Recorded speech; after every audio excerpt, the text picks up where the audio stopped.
Cela paraît évident de profiter de l'été indien américain pour faire sécher son linge dehors, c'est gratuit et ça sent bon. Eh bien sachez que ceux qui le font sont des clandestins, des hors-la-loi et qu'il vaut mieux être protégé de la vue des voisins pour éviter les brimades et les amendes. Car c'est un peu partout interdit en Amérique pour des raisons esthétiques et tant pis pour les économies d'énergie.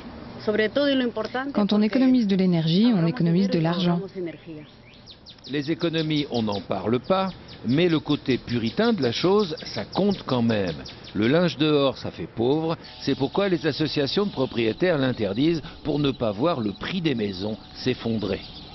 Ça ne plaît pas du tout aux gens de regarder par leurs fenêtres.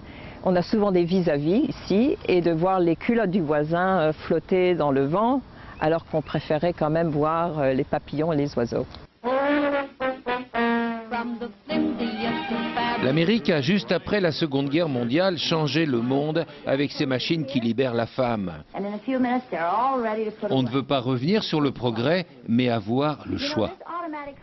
Les sèche-linges, ça consomme près de la moitié de la production nucléaire américaine. Pour certains politiques, c'est beaucoup trop. Il faut donner le choix de pouvoir étendre son linge dehors.